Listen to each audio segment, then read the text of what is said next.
Jack Lemmon stands out as one of the most cherished actors of his time. Known for his tireless work ethic, he earned the title of Hollywood's greatest tragicomic actor through a blend of determination and undeniable comedic talent. However, like many other comedians, he also has troubles hidden beneath his cheerful exterior. Ironically, one of his most acclaimed performances later forced him to face difficulties many years afterward, especially since this significant moment occurred in front of millions of viewers. This is the captivating and poignant tale of Jack Lemmon. Born on February 8, 1925, Jack Lemmon made his entrance into the world in the elevator of Newton Wellesley Hospital in Massachusetts. He was the sole child of Mildred Burgess and John Euler Lemmon.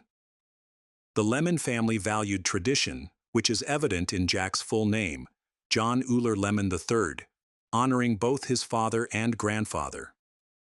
The circumstances of his birth starkly contrasted with his mother Millie's usual refined standards. She was in the midst of a bridge game and refused to let contractions disrupt her fun. Millie only made it as far as the hospital elevator before labor struck. Born prematurely, Jack faced jaundice, leading a nurse to humorously remark on his yellowish hue, dubbing him the Little Yellow Jack. Millie hailed from a prominent Baltimore family, growing up in a grand 28-room mansion with servants. Her father, a successful businessman and president of NL Construction Company, managed significant projects, including work for the U.S. Naval Academy. As one of 9 siblings, Millie often felt overlooked, and both her parents struggled with alcoholism. The family's fortunes took a hit when her father unexpectedly passed away from a heart attack at just 49. Though they avoided complete financial ruin, they had to leave their opulent home in Baltimore and rent it out to survive. Despite the upheaval, Millie chose not to seek employment, which was typical for women of her standing. However, she was far from submissive. Her strong will and independence defied the fragile Victorian woman stereotype. In the 1920s, Millie crossed paths with her future husband, John Lemmon, a World War I Navy officer who successfully transitioned into business. He was determined to provide a better life for his children than he had known. Initially, both Millie and John lived in Baltimore, but shortly after their wedding, John's promotion to New England sales manager for Reach Machinery Company, known for baking equipment, brought them to the Boston area, where they settled down to start a family. Boston became Jack Lemmon's home, shaping his formative years and educational journey. While Millie faced a significant shift from her elite Baltimore roots, John had an impressive ability to make career moves at just the right moment. After shining at Reach Machinery Company, he stepped into the role of Vice President of Engineering at Hathaway Baking Company. Under his leadership, Hathaway flourished, but he made a strategic exit before the company faced its downfall, joining the Donut Corporation of America as Vice President of Sales. The Donut Corporation not only weathered the Great Depression, but also emerged as a significant player in the industry. John dedicated his career to the company until retirement, and Jack often took pride in saying that his father played a pivotal role in bringing donuts to Britain. By the time Jack entered the world in February 1925, the Lemmons had settled comfortably in Boston. However, his premature arrival created complications for Millie, leading her to decide against having more children. While their public life seemed perfect, their private life was much more intricate. John's job required frequent travel, leaving Millie to handle most of the household responsibilities. Although she loved Jack dearly, she wasn't naturally maternal.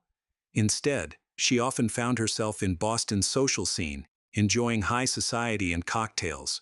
Millie loved the city so much that she jokingly expressed a desire to have her ashes scattered at the Ritz-Carlton. John, who shared her fondness for drinking, had a more reserved demeanor. Standing over 6 feet tall, he had a commanding presence that young Jack struggled to emulate. Jack, naturally shy, often felt overshadowed by his father's confidence and stature, qualities that took him years to develop. As Jack grew, the couple's relationship became more strained. They moved into separate bedrooms when he was still a child. Looking back, Jack reflected that their decision to stay together did more harm than good. The tension and uncertainty in their home life sparked Jack's sense of humor. Jack's childhood was further complicated by ongoing health issues that lingered into his teenage years. He faced numerous illnesses, including scarlet fever, measles, and mumps, and he underwent adenoid surgery multiple times. Even into adulthood, Jack never achieved the robust physique typical of leading men in Hollywood. His father, John Jack, placed a high value on education and ensured that Jack attended River Country Day School, a prestigious private institution. Although academics weren't his strong suit, Jack discovered a passion for acting there. He began performing in school plays, a love that had been kindled years earlier when he participated in amateur charity productions alongside his parents. Jack later shared his thoughts on acting, emphasizing the importance of passion in whatever one pursues. Following River Country Day, John enrolled Jack at Phillips Academy, Andover, one of the top preparatory schools in the country. Initially, Jack struggled to adapt to the boarding school life.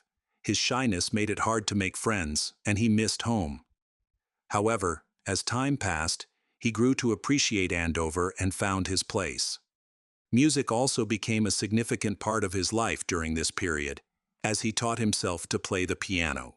Summers spent at Lake Wolfboro, New Hampshire, where his father had bought a vacation home, were particularly formative for Jack, as he developed a lifelong passion for fishing there.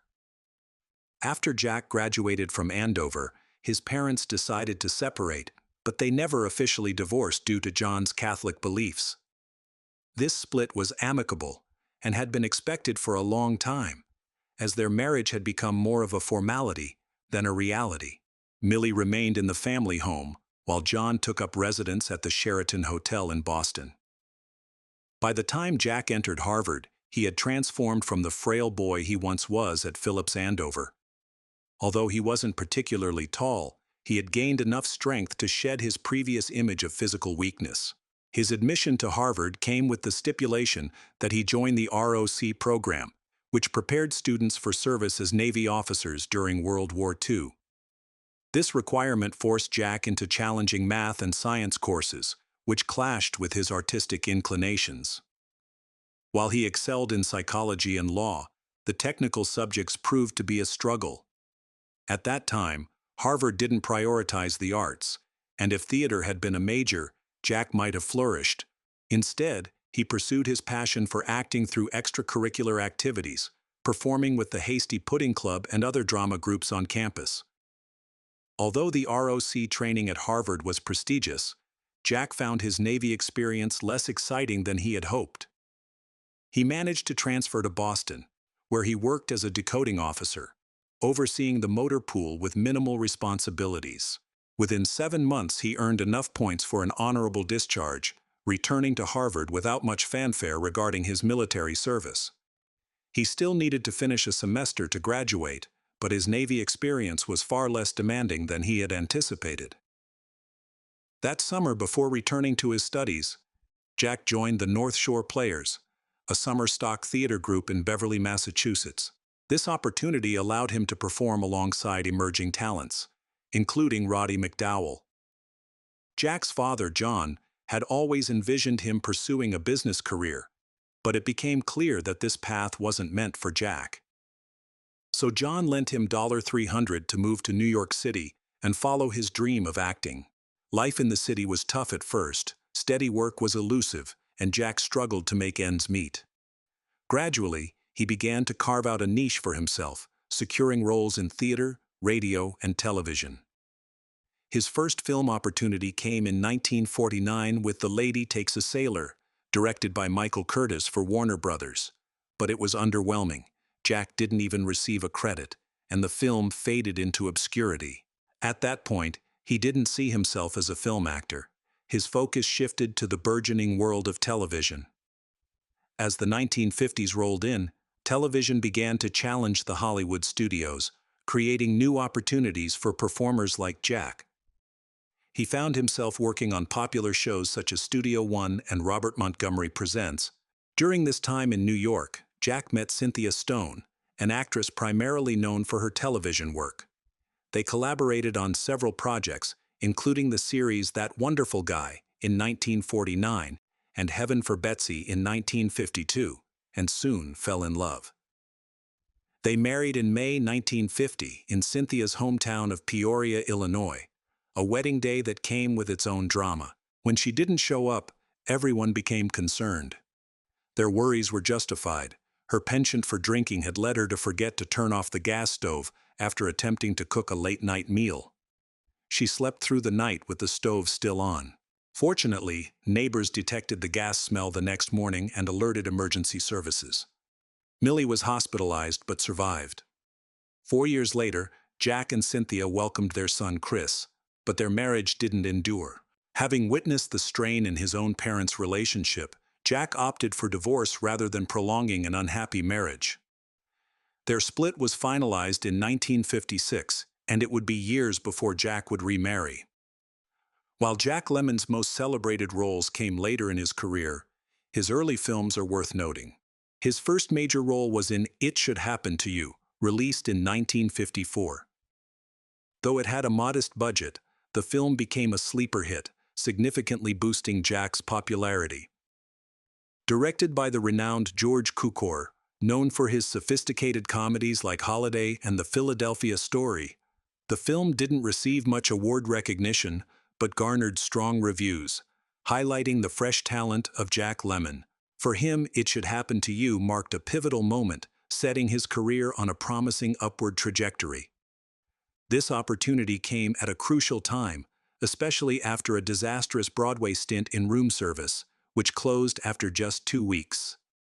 Fortunately, during that brief run, a talent scout recognized Jack's potential and alerted Columbia Pictures' Harry Cohn.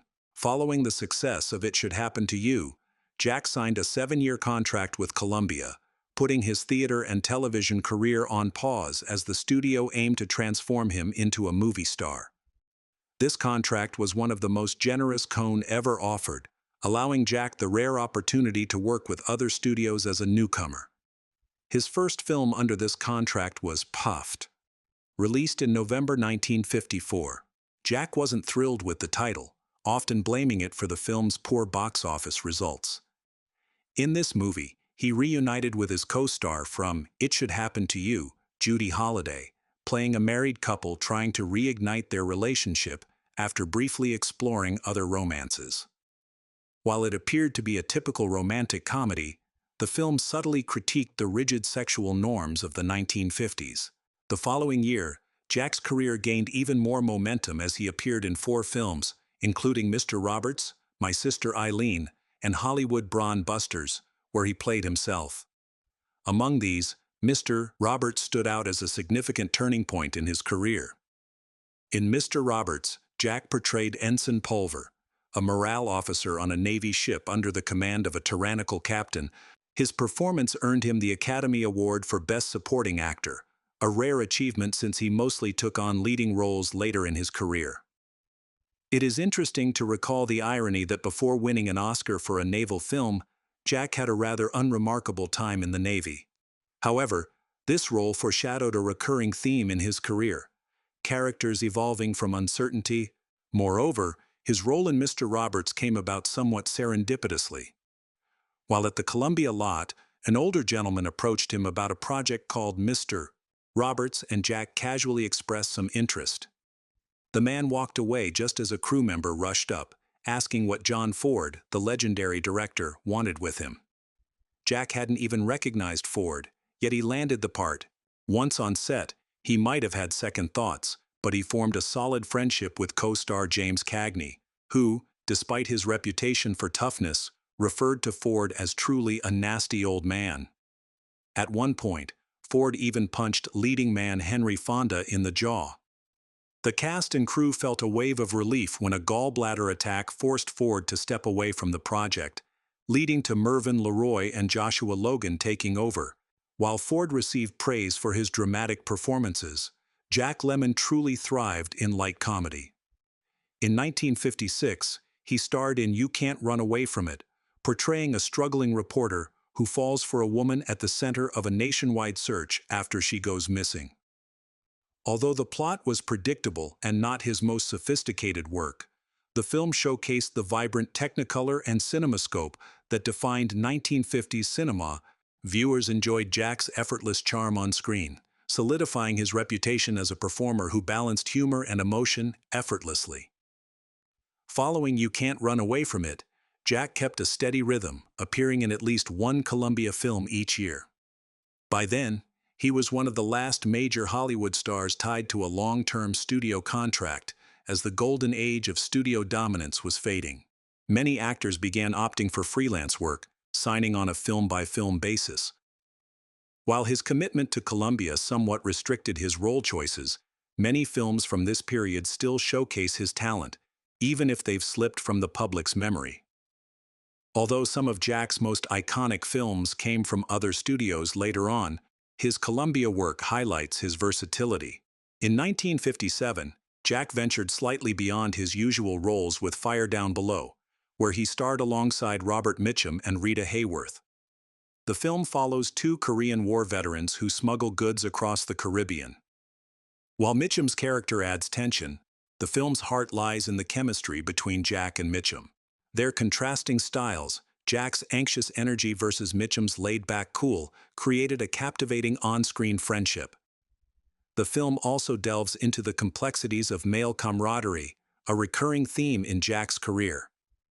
The next year, Jack showcased his range in two very different films, Cowboy and Belle, Book and Candle.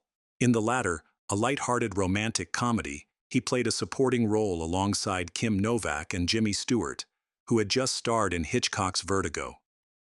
In Cowboy, Jack took the lead as a man pursuing his dream of becoming a cowboy, driven by his desire to win a woman's heart. Though that romance ultimately fizzled. What endures is the bond between Jack's character and Glenn Ford's experienced cowboy. This focus on male friendship over romance hinted at the dynamic Jack would later share with Walter Matthau in their iconic collaborations. Now a star, Jack had the freedom to seek out challenging roles. He once mentioned that if he felt a bit intimidated by a part, that was a sign he should take it on. He expressed a love for the thrill of tackling something that pushed him. With this adventurous spirit, he was ready to collaborate with one of Hollywood's most brilliant directors, who would surely bring out the best in him. One of the most exciting chapters in Jack Lemmon's career unfolded with his role in Some Like It Hot. This film has become synonymous with legendary behind-the-scenes drama. Initially, Jack was not viewed as a key player in the project. He joined after Marilyn Monroe and Tony Curtis had already signed on, and it was produced by United Artists, a studio he hadn't previously collaborated with. However, his flawless performance and undeniable chemistry with his co-stars marked a significant milestone in his career, allowing him to hold his own alongside the iconic duo of Curtis and Monroe. Interestingly, Billy Wilder originally envisioned the role for Jerry Lewis, but when Lewis declined due to his discomfort with cross-dressing, it opened the door for Jack. Out of gratitude for what Lewis later recognized as a regrettable decision, he sent Jack a box of chocolates every year for the rest of his life. Once Monroe came on board, the studio's worries about Jack's lack of star power faded away, giving Wilder the freedom to cast as he pleased. For everyone involved, Some Like It Hot turned out to be a pivotal moment. This was true not only for the legendary cast, but also for Wilder, who was already an esteemed filmmaker known for classics like Double Indemnity and Sunset Boulevard.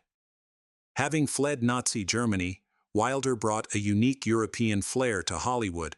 In Some Like It Hot, his direction skillfully balances absurdity with sophistication, allowing Monroe to shine in a role that showcased her comedic talent and often overlooked acting skills. Wilder's camera also doesn't shy away from emphasizing her captivating presence. Despite the rumored tensions during production, the film unfolds as a delightful, fast-paced comedy filled with outrageous moments. For Jack, Some Like It Hot was a tremendous success, earning him an Academy Award nomination for Best Actor and solidifying his legacy in the annals of cinematic history as one of the greatest comedies ever made. Jack's ability to perform in drag didn't come without meticulous attention to detail. Early in production, he persuaded Tony Curtis to don their female costumes and stroll around the studio lot to gauge reactions. Although Curtis, with his tough guy persona, was initially hesitant, he went along with the idea. To their surprise, no one seemed to notice them. They decided to up the ante by using the women's restroom, and again, they blended in seamlessly, appearing as just two ladies freshening up. That moment confirmed they had truly embraced their roles. After the massive success of Some Like It Hot, Jack remained faithful to his comedic roots, although his subsequent films took on a more subdued tone. In 1959, he teamed up with Doris Day for It Happened to Jane, a charming romantic comedy set in a quaint Maine town. Like many of Doris Day's films, this one highlighted her musical talents. While it delivered delightful performances and light-hearted laughs, it fell short in quality compared to Some Like It Hot. However, Jack's next project marked a reunion with director Billy Wilder. In The Apartment, he starred alongside Shirley MacLaine and Fred McMurray. MacLaine played the love interest of Jack's character, Baxter, a mild-mannered office worker who allows his bosses to use his apartment for their affairs, hoping for a promotion.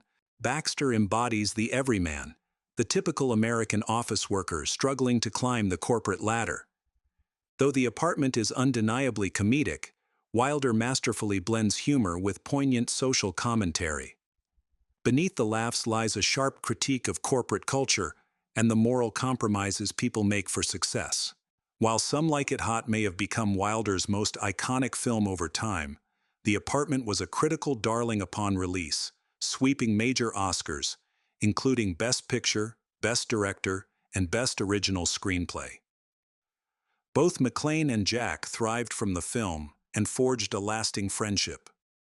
By the early 1960s, Jack Lemmon had firmly established himself as a romantic comedy legend, but his role in 1962's Days of Wine and Roses showcased his talent for tackling darker, more dramatic themes.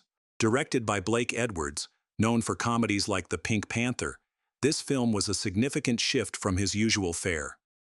Jack and co-star Lee Remick portrayed an alcoholic couple battling their addiction, while Jack's character ultimately finds sobriety. The film's ambiguous ending leaves Remick's fate hanging in the balance. The film resonated deeply with audiences, partly because Jack had built his reputation as the relatable everyman, and now they witnessed his descent into darkness. Unlike Frank Sinatra's portrayal of addiction in The Man with the Golden Arm, which felt more distant, Jack's relatability made his struggle feel raw and authentic. To prepare for the role, Jack spent evenings at Lincoln Heights dry-out rooms, where he was profoundly affected by the harrowing experiences of those undergoing alcohol withdrawal. Later, during the intense straitjacket scene, he channeled the emotional turmoil he had witnessed to the point where he continued to writhe and shout, even after the director called cut. Crew members had to intervene to help him calm down and break character. The result was one of the decade's most unsettling yet powerful films, earning him widespread acclaim and another Academy Award nomination. Many consider this performance to be the pinnacle of his dramatic career. It's no surprise that behind the scenes, Jack Lemmon's drinking was quietly spiraling out of control. That same year, Days of Wine and Roses hit theaters. Jack tied the knot with actress Felicia Farr, who had a daughter, Denise, from a previous marriage. Their love story blossomed during the filming of Irma la Douce. After they wed, Farr continued her acting career, and in 1966, she welcomed their only child together, a daughter named Courtney. The couple remained devoted to each other until Jack's passing. Now, about Irma la Douce, this project brought Jack back together with director Billy Wilder and actress Shirley MacLaine. Based on a popular French play from 1956, the film explored themes of love, morality, and societal hypocrisy.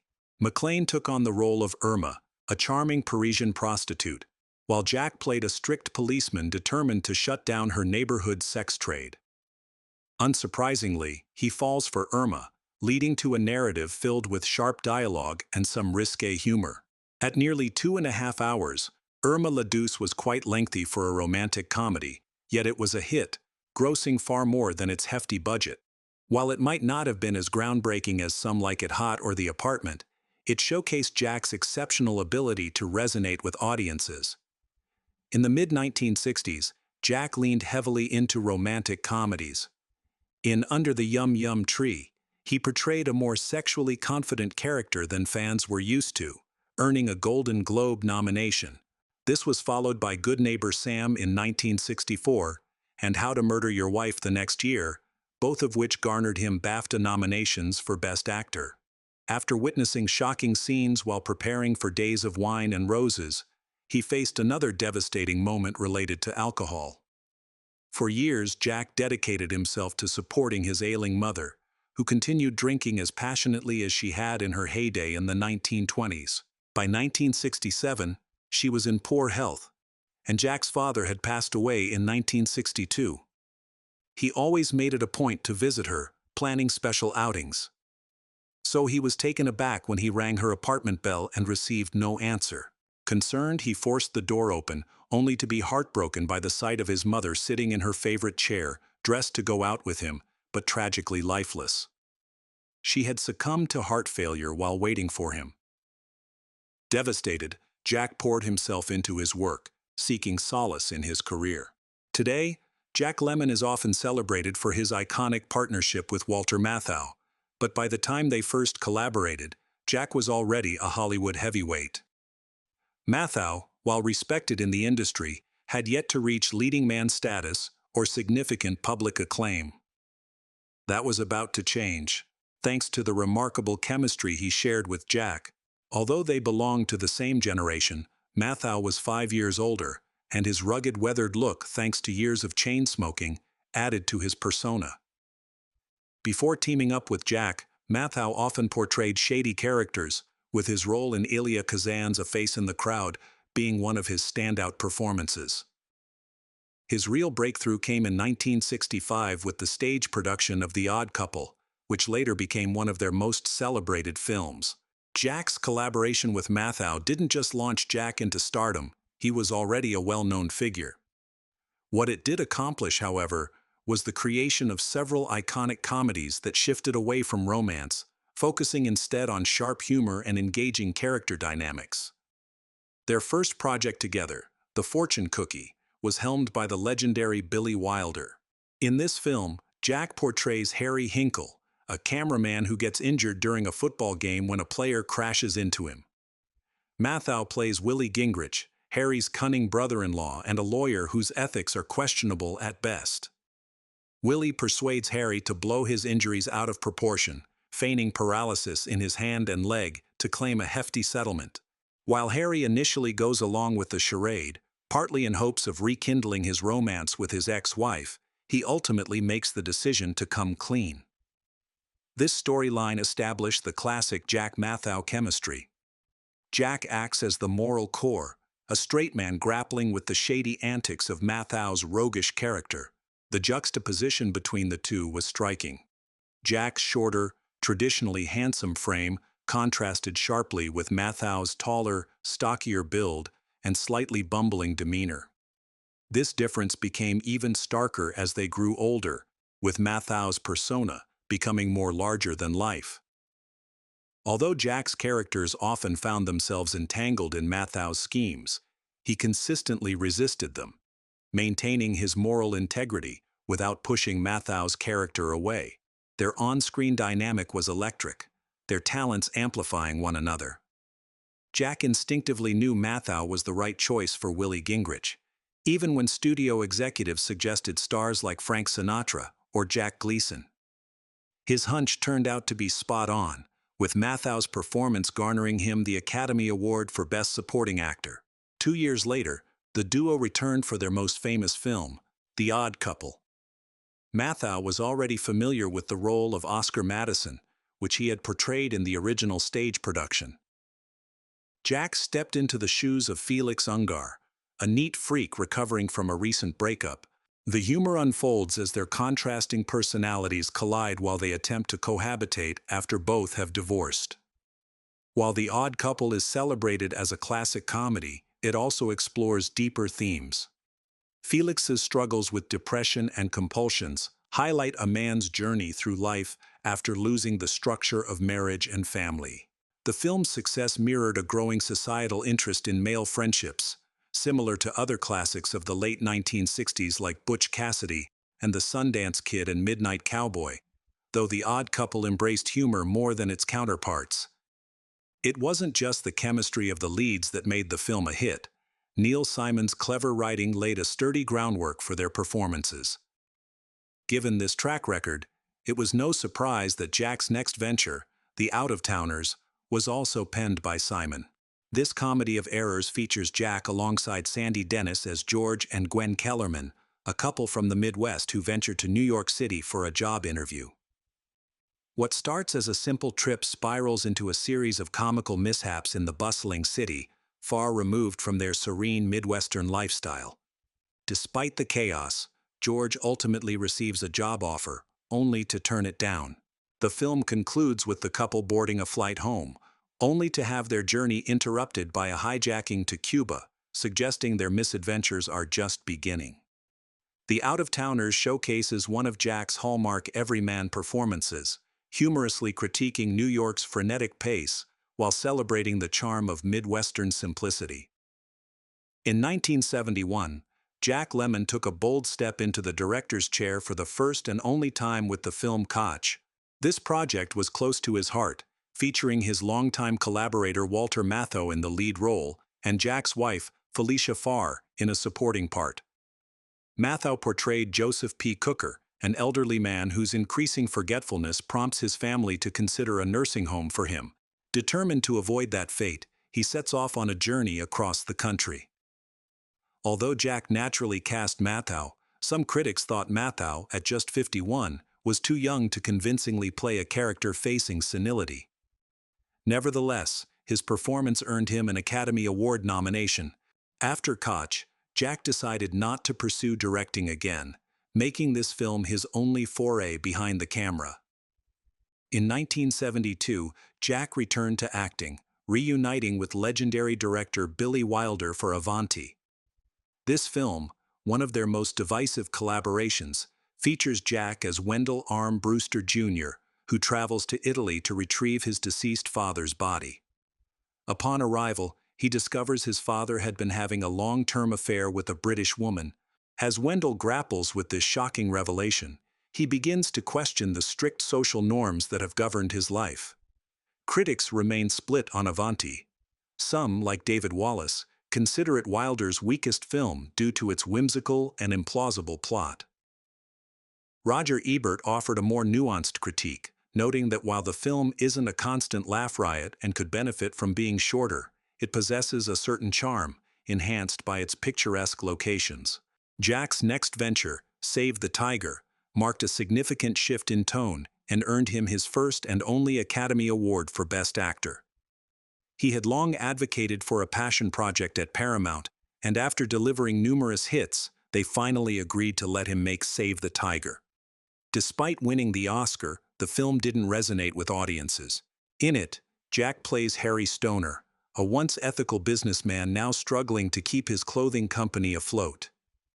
As the narrative unfolds, Harry faces the moral compromises he has made, including engaging in arson. His encounter with a free-spirited hippie forces him to confront his regrets about the man he has become. This role was a departure from Jack's usual characters, as Harry is deeply flawed and far from his moral roots. Yet, true to Jack's style, the film concludes on a note of redemption, reaffirming his image as a relatable everyman. Save the Tiger beautifully illustrates Jack's ability to tackle darker, more complex roles while maintaining the genial persona that endeared him to audiences. Jack Lemmon's last project with Billy Wilder was The Front Page in 1974, a sharp-witted comedy adapted from the classic play by Ben Hecht and Charles MacArthur.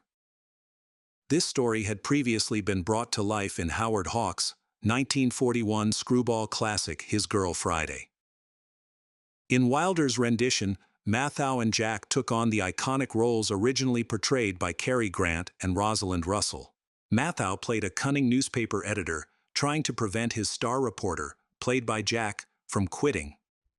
The film thrives on its clever dialogue, highlighting the verbal sparring that characterized the Jack-Matthau dynamic. Their humor relied on wit rather than slapstick, making the front page a prime example of their comedic strength. By the mid-1970s, Jack was struggling to keep his balance between hard work and hard drinking, and it became glaringly obvious during a televised award presentation for his friend James Cagney in 1974. His stumbling, incoherent speech raised eyebrows, prompting questions about his health. Jack attributed his state to a combination of medication and alcohol, but it was clear that his drinking was the real culprit. He appeared sheepish and embarrassed, as if his life was about to mirror his role in Days of Wine and Roses. Unfortunately, this wasn't a wake-up call for him. 2 years later, he faced more humiliation when he was arrested for drunk driving. During this time, Jack took a break from Matthau and dove into various projects, although many fell short of his high expectations. He starred in The Prisoner of Second Avenue, a dark comedy adapted from Neil Simon's play, and appeared in the disaster film spoof Airport 77. While these roles kept him occupied, it was the China Syndrome that marked his comeback and launched a series of critically acclaimed performances from 1979 to 1982. In this film, Jack played Jack Goodell, a nuclear power plant engineer who discovers serious safety violations. Co-starring Jane Fonda and Michael Douglas, the tension escalates as Goodell's quick thinking prevents a catastrophic explosion.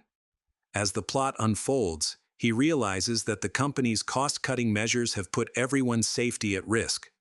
The film's critique of nuclear energy resonated deeply with audiences in the 1970s, a time when fears of nuclear disaster loomed large. Following this success, Jack earned 2 more Oscar nominations for his roles in Tribute and Missing. In Tribute, he portrayed Scotty Templeton, a terminally ill father trying to mend his strained relationship with his son. This role echoed themes from his earlier work, with Templeton's battle with alcohol reflecting the vulnerability seen in Days of Wine and Roses, while his journey of redemption mirrored the moral struggles in Save the Tiger. In Missing, Jack took on the role of Ed Horman, a conservative father searching for his son Charlie, who vanished during a military coup in Chile. Initially, Ed trusts the American government and its ideals, but his journey reveals unsettling truths. He discovers that his politically active son has been killed, and that the U.S. government played a role in the events leading to Charlie's death. Directed by Costa Gavras, known for his politically charged films, Missing was based on a true story and transcended entertainment to deliver a powerful political message.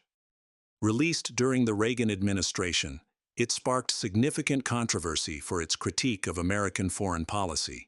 Some critics, like Pauline Kael, accused it of being anti-American, suggesting that Costa Gavras's agenda overshadowed the narrative. Nevertheless, Jack's portrayal of Ed Horman was widely praised.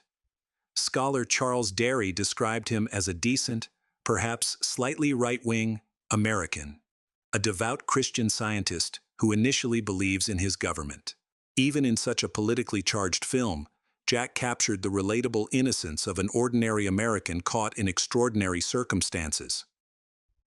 As Jack Lemmon entered his 60s, his presence on screen began to change. He didn't step back because opportunities dried up. Instead, he made a conscious choice to take it easy.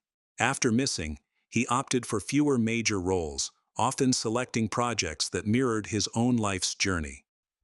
2 standout films from this era are That's Life and Dad, both exploring themes of aging and family. In That's Life, directed by Blake Edwards, who had previously collaborated with Jack on Days of Wine and Roses, Jack plays Harvey Fairchild, a man wrestling with the anxiety of turning 60.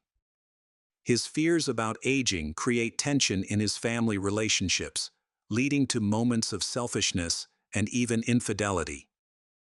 Yet by the film's conclusion, Harvey redeems himself by reconnecting with his loved ones, rediscovering the importance of family ties. In Dad, Jack takes on the role of Jack Trem, an older man confronting the stark realities of aging, including physical decline and the inevitability of death. This film dives into the complexities of a multi-generational family, with Jack's character embodying both the fragility of old age and the resilience of family bonds. Although both films didn't receive widespread critical acclaim, Jack's performances remained top-notch. As the 1990s rolled in, Jack further reduced his film appearances, often opting for supporting roles. One of his early projects was Oliver Stone's JFK 1991, a high-profile drama about the investigation into President Kennedy's assassination, where he played private investigator Jack Martin. He also took on smaller roles in Robert Altman's acclaimed films The Player and Shortcuts, but the early 90s still offered him some surprising opportunities. In 1992, he starred in Glengarry Glen Ross, adapted from David Mamet's renowned play, sharing the screen with Al Pacino, Alec Baldwin, and Kevin Spacey, who considered Jack a mentor. Spacey fondly recalled how Jack believed established actors should help the next generation, and he certainly did just that. In 1993, Jack teamed up again with Walter Matthau for Grumpy Old Men, which became one of the standout films of his later career. This movie revisited the dynamic that had worked so well in their earlier collaborations, now viewed through the lens of their older years. Set in Minnesota, it tells the story of two feuding neighbors engaged in a rivalry over ice fishing and a mutual crush on their new neighbor, played by Anne Margaret. Grumpy Old Men delivered everything fans expected: sharp dialogue, playful pranks, and a touching portrayal of friendship hidden beneath their bickering. Surprisingly, it resonated with audiences of all ages, not just older viewers. Longtime fans relished the nostalgia of seeing Jack and Matthau back together, while younger crowds enjoyed the humor and lively performances. The film's success quickly led to a sequel, Grumpier Old Men, in 1995, which retained the original cast and introduced Sophia Loren as Matthau's love interest, while shifting focus from the rivalry to the characters' relationships. The sequel captured the charm of the original and even outperformed it at the box office, though critics were less impressed. Audiences, however, loved the humor and the chance to see Jack and Matthau together once more. Their partnership continued with The Odd Couple 2 in 1998, which, while enjoyable, couldn't quite match the brilliance of the original film. In his later years, Jack Lemmon took on the role of Mark Antony in the 1996 adaptation of Hamlet, and lent his voice to narrate The Legend of Bagger Vance in 2000, marking his final film appearance. He also delivered a remarkable performance in the television adaptation of 12 Angry Men. Although he received a nomination for Best Actor at the Golden Globes, the award surprisingly went to Ving Rhames for his role in Da King. In a gracious gesture, Rhames invited Jack on stage and handed him the award, prompting a heartfelt standing ovation from the audience. Jack never officially retired, but his career gradually slowed as his health deteriorated. In 1998, he bravely opened up about his long-standing battle with alcoholism, a struggle he had kept largely private. The following year, he received a diagnosis of colon and bladder cancer, which he chose not to disclose publicly. Jack passed away on June 27, 2001, at the age of 76.